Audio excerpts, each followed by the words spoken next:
Here with Clive Bates, one of my most esteemed colleagues in the world of e-cigarettes and vaping and more largely public health. He is an expert in tobacco control and has worked for many years in that. For a number of years, he was the head of Action on Smoking and Health, which is a public health advocacy group based in London. Mm-hmm. And since then, he runs this magnificent blog called the Counterfactual.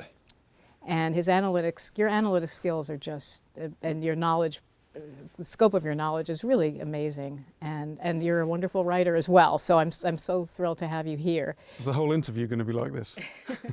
It could be.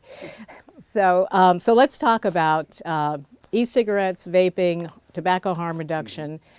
Frankly, how exciting it is and the difficult time it's having in this country in becoming more widespread.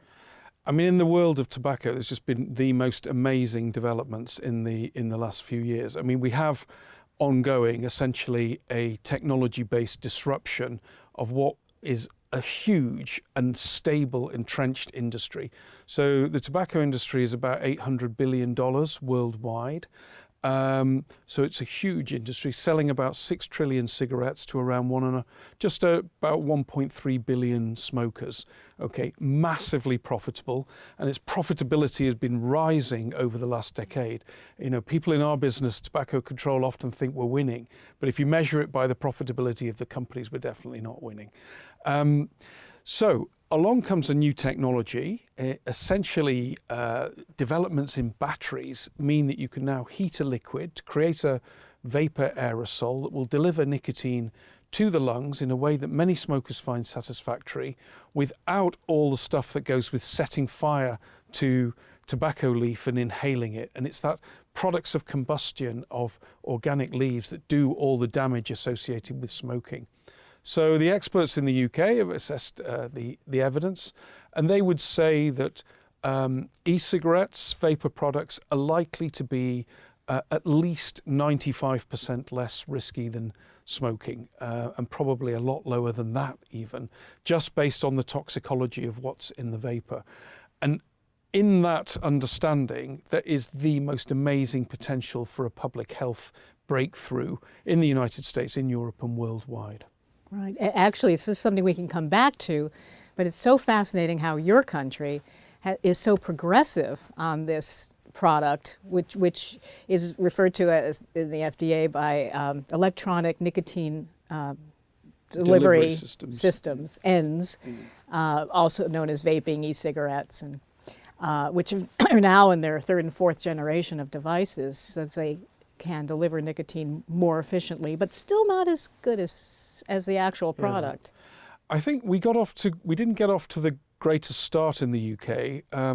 The instinct was to use a illness treatment cure model. You know, smoking's the illness. You need a treatment like a drug or a nicotine replacement therapy, and then you would be cured.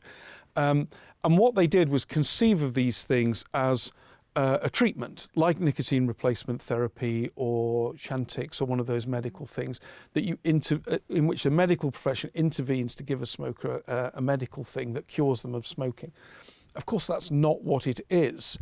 And most of the smokers who are switching to vaping don't see it in that way at all. They don't classify themselves as patients. They don't think they're taking a medicine, and they don't go to treatment settings to get it. They're true consumers. They're making a consumer choice. So it's a little bit like somebody who decides they're getting a bit fat and they're going to switch from full sugar Coke to Diet Coke or something like that. And they're making a consumer choice that has a collateral health benefit, and that's one of the reasons why they are doing it. And it's all going on in the marketplace. Medical professionals are not really involved, or haven't been that much. Many of them have set themselves against it, in fact. There's no public spending involved. Taxpayers are not harmed. No one has asked the public health community for their permission to do this. These products have emerged from innovators on the market. Consumers have voluntarily started to use them and become experts in them. And why are they so attracted to them? What are the virtues that they see? It's fascinating, because I think what they do is they replicate the value that smokers find in smoking, which is a number of things. It's several things at once. It's delivery of nicotine in a way that provides a meaningful physiological effect, buzz.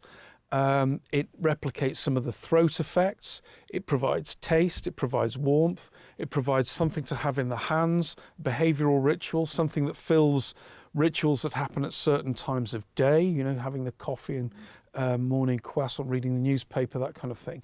So it drops into the same place in life that cigarettes are, but it doesn't have all the disadvantages like, cancer, heart disease, respiratory illnesses. That's not to say it's completely safe, but nevertheless, those things are taken out. Probably quite a bit cheaper as well as a habit to pursue. Then it has a whole load of other things, sort of there for the geekiness. People like the technology. There's a high degree of personalization involved, so people can configure the devices and the liquids that they use to exactly what they want, and they can change those according to their mood, the time of day. They can progress through different types of products over time. So what it does is it sets up an alternative value proposition to smoking that many smokers find attractive, even if it's not a complete substitute. Taking everything into account, it works out a better deal for them and they go with it. So I'm going to pose to you the kinds of objections that at least our public health community, not everyone, I mean there are some folks who are responsive to data, but there's a lot of ideology driving the resistance. And I'm going to name the 4 basic arguments against it. Okay. One is that it normalizes smoking. A lot of this concern surrounds the children. It normalizes smoking, will be a gateway to smoking. Dual use, in other words, continuing to smoke while you vape is not a good idea. And nicotine is dangerous. Okay. Okay, so renormalizing smoking. It's never been that obvious to me why the emergence of an alternative technology to smoking somehow normalizes smoking. Surely what it does is normalize the alternative behavior, which is giving up smoking by switching to vaping. No one has ever provided any compelling evidence that this is actually this bizarre thing. When you think about it, it's a bizarre claim that you will launch a new product and actually what it does is increase sales and use of the old product. It doesn't do that. It does exactly the opposite. And there's no evidence to support it. It's just a made-up argument that has no basis in reality. And to be honest, it doesn't really have any basis in plausibility. Adverts for e-cigarettes, marketing of e-cigarettes, market e-cigarettes. They market an alternative. The gateway? Gateway effect. First of all, there are the people who talk about the gateway effect. When you actually say, well, what exactly do you mean by a gateway effect? What you'll get is some slightly confused or very confused often things about, well, they started on e-cigarettes and then they went to cigarettes, okay? And that means the e-cigarettes were a gateway. Doesn't mean that at all. To understand whether there was a gateway, what you have to do is imagine a world without e-cigarettes and look at all the patterns of smoking there would be. So some people never smoke, some people would smoke. And then you introduce e-cigarettes into that world and those pathways all change. So some people who smoke would switch to e-cigarettes and then maybe quit completely. And that's a gateway exit. That's a good gateway. Those are the gateways we want. So then you have to find a really harmful gateway. You have to find someone who would never have smoked, and bear in mind it's hard to know that. They have to then switch to e-cigarettes, which does them a bit of harm that they wouldn't have done to themselves otherwise. And then they have to move on and graduate to the big harm, which is smoking. So finding people that have gone down that pathway is extremely difficult. No one can really produce the people that have done that. None of the studies really do show that. And none of them are set up to do that kind of follow-up work or to measure people as they progress through these things. So what happens is that people overclaim on gateway effects. They find associations between vaping and smoking, and then they conclude that the vaping is causing the smoking. What is much more likely, though, is that the same things that incline people to smoke are the same things that incline them to vape. In other words, there are same personality characteristics that cause the two things to happen. And if they take up vaping and they would have otherwise smoked, it's a benefit to them. So I don't think there's anything in the gateway effect. And when the Royal College of Physicians looked at this, and Public Health England, they said, first of all, the concept's so woolly defined it shouldn't even be used, and certainly there's no evidence to suggest it's happening on a meaningful scale. Yeah, and the epidemiology certainly bears that out in that there are fewer and fewer teens who are smoking. Yeah, so I mean, if there were... That's the big story. If there was a gateway effect, where are all the people who are emerging the other side of the gate? You know, they're not there. In fact, teenage smoking is falling to the lowest levels and at the fastest rate in history, coinciding with the rise of vaping. So it suggests that if there's a gateway, it's an exit, not an entry to smoking. The other one was dual use. Okay, so dual use. It's odd that people think that dual use is a bad thing. If somebody starts using a different product instead of smoking, there are a number of good things that could come out of that. First of all, if they carry on, then their risk is likely to be reduced. Some of the health effects of smoking are proportional to exposure, and therefore if you reduce your exposure... Respiratory effects. Yeah, exactly. And actually cancer effects as well. But the cardiovascular, we're not so sure. Cardiovascular, there's some doubt about whether there's non-linear effects and so on. So there may not be such a benefit there. But hell, you know, respiratory and cancer, that's something. It's huge. Then there's the argument that actually... you have to look at this dynamically. So if you just take a snapshot, you may be missing the fact that people are on a lengthy transition. They're going from being 100% smokers and they're gradually shifting through dual use to not smoking at all or smoking on an occasional basis. And then the final thing I think to say about dual use is it's not one thing. You know, somebody who vapes all the time and then, you know, smokes a bit at the weekend when they've had a few drinks, they're not at particular risk. Occasional smoking isn't a big deal. It's daily smoking that you need to worry about. And of course, they're very different to somebody who smokes all the time and vapes every now and then when, you know, they're not allowed to smoke. So those are two people who would both be classified as dual users, but their pattern of use is completely different, and it's meaningless to lump them together in a single category. So you need to dive into the data to understand what's going on with dual use. But it's definitely not a bad thing. Its only goodness comes from dual use, no badness. Nicotine? Well, nicotine has been studied extensively for many, many years in a way in which it's consumed separate to smoking. So nicotine replacement therapy, patches and gums, and smokeless tobacco, snus, for example. And it's pretty clear that nicotine is not the harmful agent. It's not completely benign, but then caffeine isn't completely benign either. Nicotine does have some effects on the body, so it changes pulse rate, it has effects on the cardiovascular system. And what people have been doing is they've been measuring those effects and going, oh look, something bad is happening. But actually that's normal. Those bad things happen when people take caffeine, when people go running, when people listen to rock music. You see physiological responses to these things, but they don't necessarily lead to people keeling over dead with heart attacks and strokes in the future. And they tend not, in many of these studies that look at the effects of vaping, they don't compare them to cigarettes because the whole key word here is relative.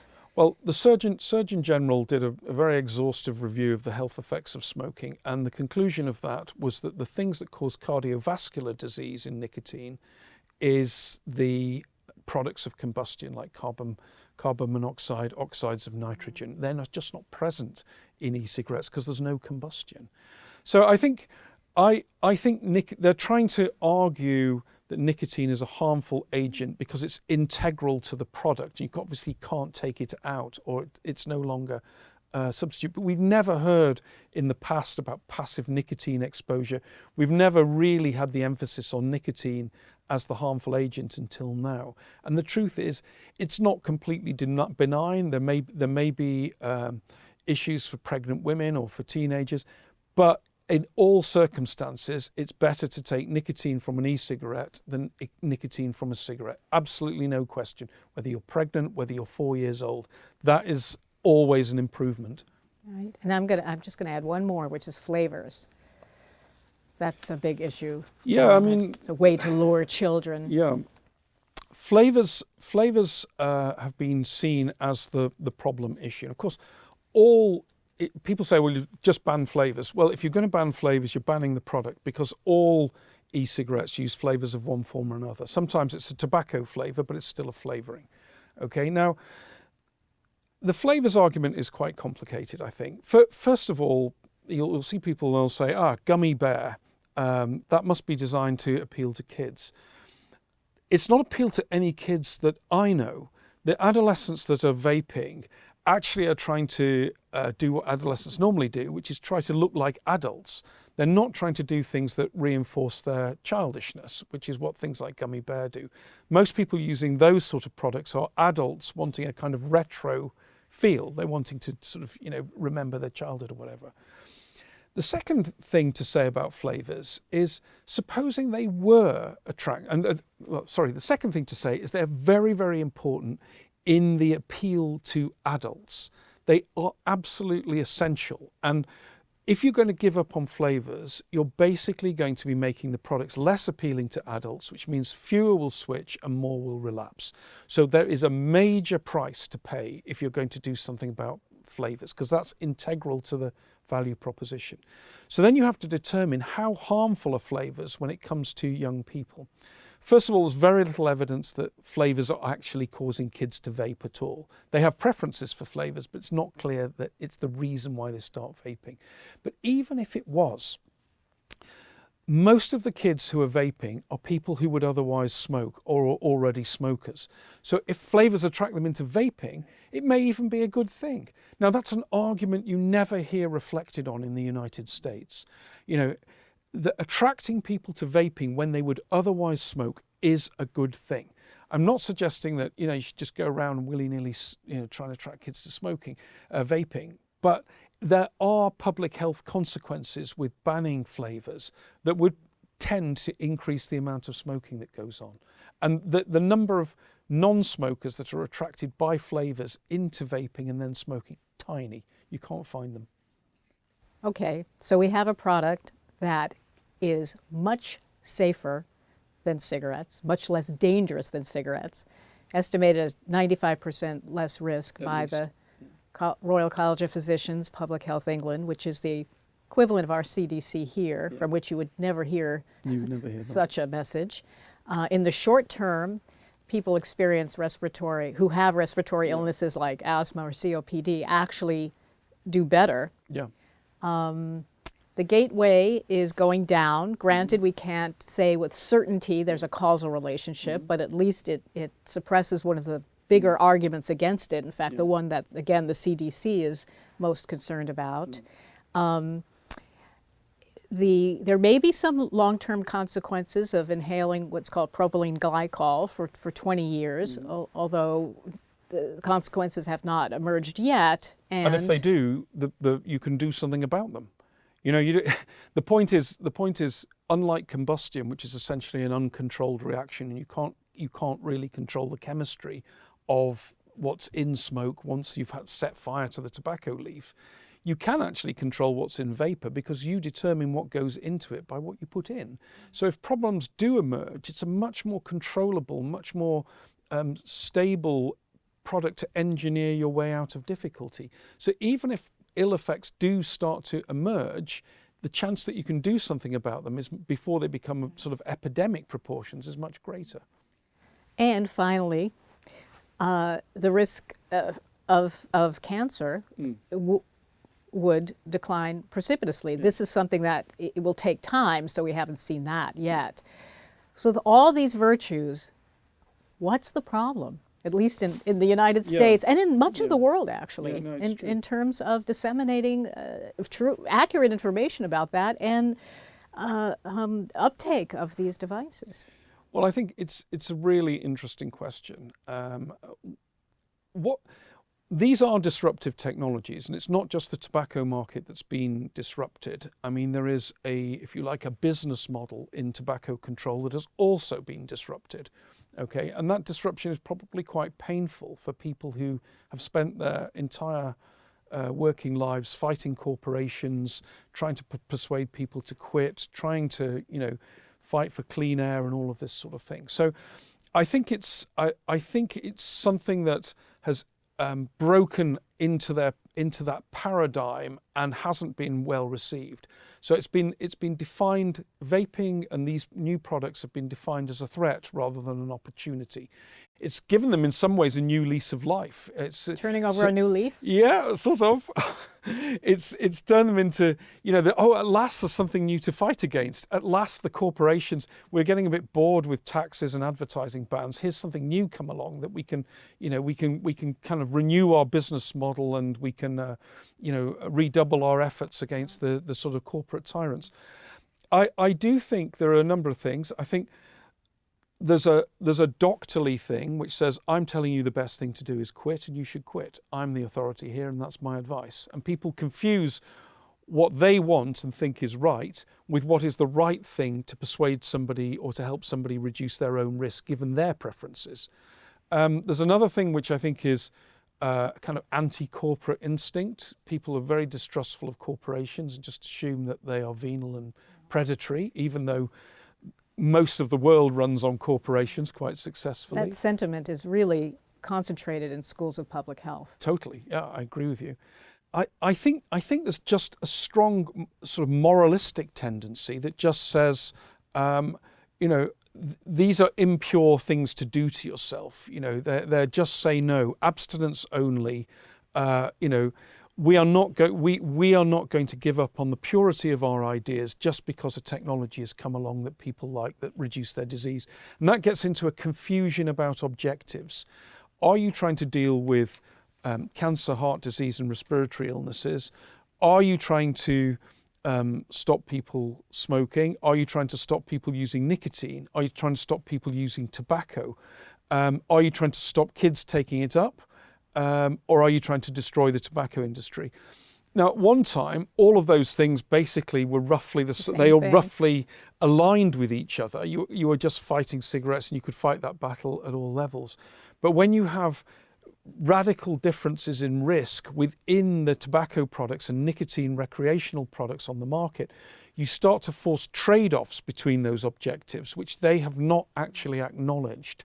And I think if you're a nicotine prohibitionist, you end up giving up on these harm reduction options, which leave people using nicotine, but at very much lower risk to themselves. Right. Well, that's an excellent summary of the mindset. But where they, at least there's one strain of thought in the anti-tobacco community, I would say, and which must be one that is motivated in large part by its anti-corporate animus. Because if you're worried about impurities, if you're worried about, or if you're such an absolutist that you won't engage in trade-offs, then how does anyone explain the fact that so many in public health are all for harm reduction for heroin use, needle exchange, methadone, injection rooms, frankly, even possibly distributing free heroin, while they're against harm reduction for nicotine? Okay, that's a tough one. So I think there's two things about, and you're quite right, a lot of public health agencies sound quite sane when they talk about harm reduction for, illicit drugs. And I think it's partly because there are no branded corporations. There are, of course, very large corporations involved in the drugs trade, but they're, some criminal enterprises. So there are no branded legitimate corporations involved. But also, I think there's a different paradigm, and I think it comes back to this. People talk about drug treatment. Okay, so you are given a treatment. You go onto methadone. Of course, there's a supervisor. You're given a prescription, or you're given a treatment, and then the idea is that it will sort of cure you. And there's an element of control over that process. Actually, though, I'm going to challenge that. It's not that it's wrong. Again, that applies in some domains. But the new thing is well, actually, it's a European model, so there's nothing new about it. But bringing it to the U.S. is fairly new. Which is, in fact, the phrase is meeting people where they're at. And that is extremely hands-off. In fact, there are some programs, they're mostly on the West Coast, which are happy to follow people who have drug problems around for months and years, providing them with housing and other things, but never making a demand that they get clean. Okay. So it's, well, that's maybe a good development. I think it probably is. I think you should meet people where they're at. We're trying to help people, not change them into something. Yeah, it they're can not. be. Some of them are actually about to overdose, but Yeah, that's a different issue. But But I would be a little bit wary of essentially, if you like, endorsing damaging patterns of behaviour, and just you're trying to help people. right. But the key thing is that you do that in an enabling way. We do that to engage them. I realize that, but some people are not too readily engaged. But that's a different. I think the market dynamics are really important here, I because agree. because what's happening is, as with smokeless tobacco, which is very significant harm reduction properties, this is all going on in transactions happening between consumers and companies without anyone from the public sector Right. being involved, and in fact usually in the teeth of opposition from them. And it's the fact that they're cut out of this relationship, which is not the same really with drug treatment. There's still a service being provided there. But the fact it's going on in the marketplace is, I think, what they find unnerving, and they almost can't believe it's right. I also think that, I'm speculating now, but I'm going to chuck this one in anyway. I think that there are a certain type of people in tobacco control who think that giving up smoking should be a kind of purgative ritual, that it should be a price, there should be a price to pay, it should be difficult, it should require support, it shouldn't be something you find pleasurable, which is, and the whole debate about pleasure in smoking, you will always hear the reason people smoke is they're addicted, not because they like it, except if you listen to smokers who say they like it.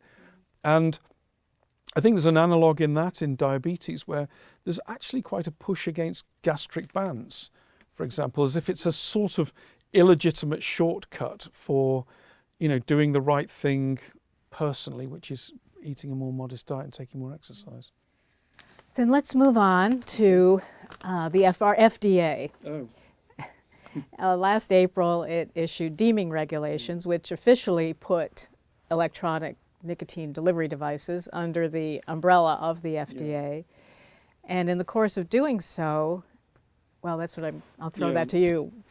What is the FDA proposed? Well, I think with any... Or enforcing, I should say. With any regulation, your starting point should be, what is the problem to which this regulation is the solution? Or what is the risk to which this regulation is the mitigation response? And the problem for the FDA is that there isn't actually very much wrong. In fact, there's a lot right. So we've seen there's about 38 million smokers in the US, about 8.5 million vapors, and about 2.5 million of them are people who no longer smoke. Okay, so that's now a large-scale phenomenon relative to smoking, around quarter of the kind of size, if you like. But there's nothing really going wrong. Most people who do it are quite happy about it, or they wouldn't be doing it. No one's making them doing it. Many people have stopped smoking. Many people are getting short-term benefits from it. Smoking prevalence amongst adults is at a record low and falling rapidly. Smoking prevalence among teenagers is at a record low and has been falling rapidly. What's not to like? What is the problem? So what we get then is the hunt for the problem. And we see FDA spending a fortune on academic studies. We see CDC getting in alongside, problematizing the issue. Okay, so you'll see studies and you'll see talks about flavors, gateway effects, additives and so on. All of these things are essentially designed to create a sense of alarm that justifies a regulatory intervention. And one of the really terrible consequences of that is the misalignment of perceptions of risk in the American public between what is real about e-cigarettes and what they think. And roughly speaking, I think it's just over 5% of Americans would say e-cigarettes are much less harmful than cigarettes, which is the right answer and can only be that answer. 37% say the same or worse, and another 36% say, I don't know. And that perception has been changing over the last few years in the direction of more ignorance. In the wrong direction, which is amazing. So to me, this is why Public Health England, Royal College of Physicians have come out and been so clear about giving people an anchor, a quantified anchor, at least 95% lower risk. so that it cuts through all this stuff that you're seeing in the newspapers that's very alarmist. They say, well, no, if you put it in context, it's all very, very much lower. And I think that is a piece of collateral damage that has been done to the American public by these agencies as they've tried to justify regulation. Okay? So next we look at the regulation that they're actually proposing, which is, I mean, when people ask me, is there anything good about the EU regulation? I say no. The only good thing is it's not the FDA. Okay? And that is the only good thing you can say about it. The FDA's regulation has a number of totally terrible features to it. It's incredibly burdensome. That's the big thing. Very, very expensive, and it's very, very broadly applied to literally thousands of products, product components, product variants. All need this full-scale authorization with full justification to the FDA, repeated endlessly over and over again for roughly the same products between companies, within companies. It's so massively wasteful, it's off the scale. The second really negative feature of their regulation is you don't know what it takes to be successful. With the EU regulation, it's quite burdensome, but you do know that if you do the things that are required, you can put your product on the market. You know that with certainty, that if you comply with quite clear regulations, it's on the market, no problem. With the FDA, they have to decide, somebody makes a decision to authorize your product, and you don't know, and this is the killer, you don't know what their criteria are and how they will judge the evidence that you put forward, what evidential hurdles they want you to cross. You cannot tell that in advance. So that makes it harder for the companies who aren't giant tobacco companies to raise the finance. Who can even afford to? Yeah. This I mean, can they afford process? it in the first place? They don't really know what the costs are going to be or how long it will take. So how does that play into their financing? Because it looks like a giant regulatory risk. So many of them don't have particularly strong balance sheets. So they're looking to external finance and refinancing their operations. And their investors go, well, this doesn't look good, guys. So we've already seen Enjoy go down for that reason, or that and amongst other reasons. So I think it's very harmful. And there's arguments like, well, will it take out 90% of the market, or will it be 99% of the market? We shouldn't be having an argument about that. You would be taking out 90% of something that is basically quite successful. You know, large number of users, lowest ever smoking rates, everybody's happy. And yet you think it's a good intervention to take out 90% of what's driving that marketplace. How can that be right? They haven't assessed the likely unintended consequences that will flow from that intervention. And it doesn't need that many extra smokers before you've got a detriment that hugely outweighs any conceivable benefit from these regulations. So what do the avenues of redress look like from a congressional legislative standpoint, and then we'll get into the other standpoint, which is the courts? Yeah. Well, I mean, the issue, I mean, there's two ways out of this. There's a sort of legislative fix, which would essentially treat e-cigarettes now in the same way that cigarettes were treated in 2009, which basically is if they're already on the market, they can stay on the market. Okay, and there's a fix in the legislation called moving the predicate date, which means if you're on the market at this date, then you stay on the market, and you only have to apply for these burdensome applications if you do something completely new. Okay, and that doesn't solve the problem totally, but it gives respite and would end the apocalyptic emergency that the FDA is about to visit on that industry. It would stop that and give time to put a sensible regulatory framework in place. Okay, now the difficulty with that is that the Democrat side, the minority side, has been sold on the idea that this is a get out of jail free card, and that this would allow rogue traders and to go out and hook kids and everything. So all the nonsense public health arguments are being played into trying to stop this and make sure the apocalyptic regulatory intervention that the FDA has in mind goes ahead and destroys the industry and leaves only the tobacco industry standing. Why they want that is a mystery to me, but that will be the effect, even if it wasn't the intent. Is there any, do you think there's any possibility that the Tobacco Control Act of 2009 could be amended to perhaps make ends a different category so that it's not treated there's several ways of dealing with it. I mean, the first thing is you've got to stop the emergency, and that means you've got to have these products stay on the market. You can't just take products that are being used by 8.5 million people off the market and say, well, you just use the ones that we're allowing, and there might be like 6 of them instead of tens of thousands of what are out there now. So that's the very first thing. Stop the huge blow to the marketplace. Then you've got time to think about what the right regulatory strategy is for these products. And there are 2 ways of approaching that. One is to use provisions in the existing legislation for standard setting. So instead of saying we will authorize each product on a case-by-case basis, you say we will set these standards for, chemical safety, thermal safety, electrical safety, mechanical safety, and we'll publish those standards. And if you meet those standards, then zoom, you're on the market. That's more like the UK approach, right? Well, the UK uses the EU approach. It's more like the approach that's used for just about everything else. Most products that go onto the market anywhere in the world do not go through an authorization process. They go on the market because they meet standards that have been defined in legislation and regulations, safety standards, whatever. And they're allowed on the market if they meet those standards. And that's the normal way of doing things. It's only that we've got confused here with medicines and all that we've ended up trying to do an authorization regime, which is sort of like trying to recreate the medicine approval route for what is basically a consumer product. Yeah, in fact, I just heard Mitch Zeller, who's the head of the Center for Tobacco Products at FDA. I heard him give a taped presentation at a meeting last week, and he said this is a common thing, and it's frankly maddening. We have no proof that e-cigarettes or vaping products help people quit. And you knew in back of his mind that that was code for there aren't enough randomized controlled studies.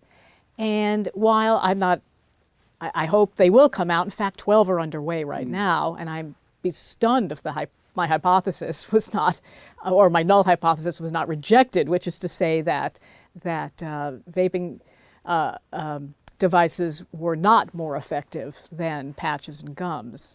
But is that approach even meaningful for these products? It's a complete misunderstanding. Okay, I mean, it's back to this illness treatment cure paradigm in which it's the thinking somebody's sick, give them a pill, the pill makes them better, and bang, you can measure that very well with a randomized control trial. You give some people the pill. Yeah, because the doctor's making the decision as opposed to the consumer. That's right. So that you give them the pill, you give someone else a placebo, and more or less that the people in the treatment arm, if they get a lot better or more of them better, then game on, fine. Okay, that's good for assessing that kind of thing. Or non-medical interventions. You make one change, you use a different method to teach reading, and you find that literacy rates are higher in a classroom. Fine. That's again another subject for a randomized controlled trial.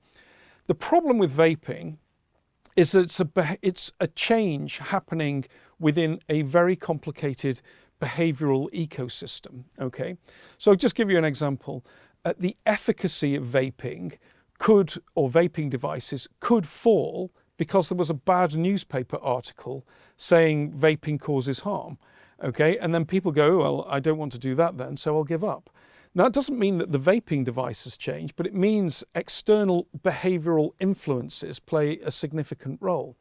You also have things like learning. So people will migrate through many devices. They'll have a period of experimentation. The way that they're using the products will change over time. The time for a transition might be much longer than the typical length of a randomized controlled trial.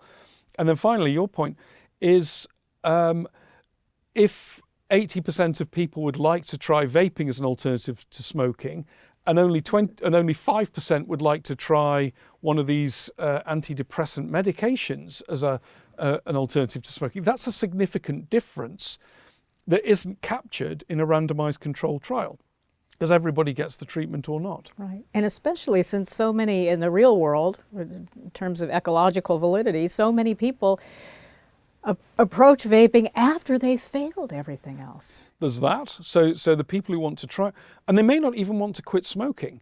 I mean, a lot of people are coming at this thinking, well, I smoke, but I'll try these because it might be different. It's like trying a different brand, or I could use these at a time when it suits me, or actually, oh, I think this is quite nice. I'm feeling a bit better. So they don't necessarily conceptualize themselves as quitting. They conceptualize themselves as getting the pleasures from smoking in a different way with less harm. That's a different mindset. And that's why ethnographic research is so important here, how people really use these things in the world. I think so, and nowhere in the world, and we have quite detailed data in the UK now, but we still ask fairly crude questions. We still, are you a smoker? Are you a vapor? Have you tried to quit? Well, yeah, I sort of tried to quit, but I didn't try to quit nicotine. I tried to smoke in a different way without, what's going on in people's minds doesn't lend itself to the survey techniques that we used for measuring what was happening with smoking and quitting. So let's get on to the second option you said, which is through a legal one. Yeah. So the FDA has been challenged in court by Nicocure Labs and the Right to Be Smoke-Free Coalition on the basis that there are aspects of its the way it went about making this regulation, the deeming rule, that are unlawful. Okay, so it's a form of judicial review of the FDA's conduct. I think it's under the Administrative Practices Act, right? Procedures Act, it's one of those things anyway. Now, they are alleging, first of all, that FDA has massively extended the scope of its deeming rule compared to what it's allowed to do under the Act. So the Act defines tobacco products as anything made of or derived from tobacco. But the deeming rule includes things like devices that are made of devices made of stainless steel, batteries, software. All of these things are defined as tobacco products in the deeming rule, and therefore come under this pre-market tobacco authorization regime. And it would be very difficult for FDA if they didn't do that. But what they're arguing is that unfortunately the Act doesn't give them the power to do that. It's only tobacco products that are made or derived from tobacco designed for human consumption. People don't consume big vaping devices. So that's one ground. The other ground is that essentially FDA hasn't properly has overstated the benefits and understated the costs. In other words, its cost-benefit analysis is inadequate to justify the regulation. I agree really strongly with their analysis on that. They have hopelessly underestimated that. The only reason the costs are so low in the FDA's paradox in a way is the burdens are so high, it wipes out loads of the companies, so they never have to do the paperwork. It's a really bizarre paradox in a sense. You make the demands so great that no one even contemplates taking them on. And then the final thing, I think, is a sort of invasion of free speech, First Amendment kind of provisions, in which they allege that the FDA is stopping them communicating properly with consumers, stopping them saying truthful and non-misleading things about the product. About their relative safety? Yeah, I mean, or just factual things like contains no tar, does not produce ash, no smoke. These are factual characteristics of the products which they think would be banned under the rule, or they would need to get some special approval for. So truthful and non-misleading statements and provision of samples, which are regarded also as a form of free speech. So that's basically the case in a nutshell. I mean, it looks very strong to me, but this is an area where lawyers have a field day, and sometimes the courts act politically. Well, one of the things strengthening it is your brilliant amicus. Full disclosure, I did sign on to. You did, yes. No, it's great. So we got about 15 experts, which you're one, to sign up to an amicus brief, which is a submission to the court that developed some of the points of legal argument for the benefit of the court, for the benefit of the judge to widen out her reading. And so we took criticism of the cost-benefit analysis. Well, we made the case that nothing much is going wrong, and therefore FDA is putting in jeopardy things that are going right. We made the argument that they'd overstated the benefits because the things that they were claiming weren't really benefits or already done at state level, and that they grossly underestimated the risks of unintended consequences, and that were there any, and even if they were very small, they would completely dominate any benefits that would arise from that regulation. So you only need a small number of people relapsing to smoking or not quitting, and because of the high value placed on life in these cost-benefit analyses, essentially the whole cost-benefit analysis is blown apart, and they have not done any sensitivity analysis on that, and they've not recognised that those are quite realistic dangers. Right. So if availability and innovation were suppressed, that could lead to more death. Yeah, if the consequence of taking 90% of the market out, reducing the pace of innovation, greatly reducing the diversity and personalisation, means that there are more smokers than there would otherwise have been, that's a detriment that you ought to count in the cost-benefit analysis, a cost. And as it turns out, those changes in smoking prevalence don't have to be very large before you get enormous costs mounting up in the cost-benefit analysis. Can we end on an optimistic note? That's the hardest question I asked. Well, there is, it's difficult to be optimistic, to be honest. While we still have the public health community who've made terrible judgments about this, with a lock on the Democrats in Congress, that is going to be difficult. There are signs of light. Not all Democrats are looking at this in the same way, and I think there might be some who want to take a more open-minded approach and see the public health benefits. There is more and more public health people willing to say, like we do, that this is actually a good thing. It's an opportunity, not a threat. So that might weaken that stance. There is a way to get what everybody wants, and that's a reason to be optimistic, which is a proportionate, non-discriminatory approach to regulation that's reasonably light touch, that focuses on the use of standards that are applicable to all devices, much lower cost way of regulating, much lower cost for the regulator as well, by the way, and much better for the consumers and the manufacturers because they know what they're getting. And that's a framework within which people can focus on innovation for consumers rather than innovating or spending all their technical resources meeting regulatory requirements. It's possible that the legal case will succeed, but that's a toss of the coin. Who knows? So there is a good regulatory model. Let's just hope that it's get adopted. busy. Let's get busy on that. I think many of the advocates on the harm reduction side haven't made the reality of that clear enough to the Democrats in Congress. They haven't given them reassurance that not wiping out the industry, which is what the current thing will do, is the only way of controlling, is not a get out of jail free card. There is a middle ground in which you can use the standard setting powers of the FDA or set up a regime that allows that will actually give everyone what they want. Well, I'll accept that as optimism. Thank you so much for coming. Optimism. It was wonderful talking to you. Thank you, Sally. I appreciate that.